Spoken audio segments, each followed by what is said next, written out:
Let's talk about the difference between imminent, imminent, and eminent. You can hear that the first two sound quite a bit alike. So imminent, the first one, means inherent. Inherent or indwelling. Indwelling. And this is a term that's often used in theology. You might say, for instance, the poem describes God's immanence. And one poem to think about is maybe the poem God's Grandeur by the poet Gerald Manley Hopkins. He writes, for instance, the world is charged with the grandeur of God, right? So if you think that for Manley Hopkins, God is in nature, if you think about like a kind of pantheistic sense of nature, then you can talk about immanence, something being inside something else. Don't use it too loosely, though. It is generally reserved for those kinds of theological conceptions. It comes from Latin, and it's made up of two Latin parts. The first bit is in, which is not too difficult, and then we also have the verb manere. Manere, which means to dwell or remain. You can sort of see that it's similar to remain, right? Manere.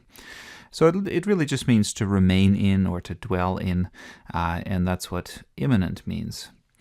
Imminent, with the I, means about to happen. So about to happen. Okay, and it comes from Latin again, and again we have in, so we have in, and this time we have this verb minere. Minere. Okay. And what this verb means, it means to threaten or loom over. And that's why I have this sort of image here.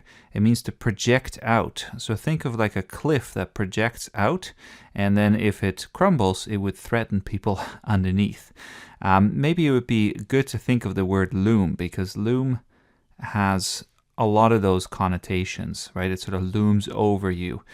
Something is looming on the horizon.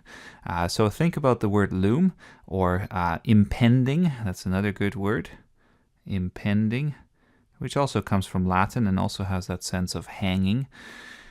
So if you think about that, imminent then means about to happen, and it's often used in places where there is danger. So you could say the end was imminent, a crisis was imminent, and imminent then really has to do with things that are about to happen. The last one here, eminent, the meaning is quite different, but the root is quite similar. So this time, again, we have minere, but this time it's ex minere, and ex means out of, and minere again means to hang over or to loom or something like that. So think of a summit or, again, a rock that kind of is projected out of, it sticks out of, that there's that ex bit. So if you think about a rock that sticks out, then you can see that eminent really means something like respected or famous. But literally it really means just to stick out. And so you could say something like an eminent politician will speak to us.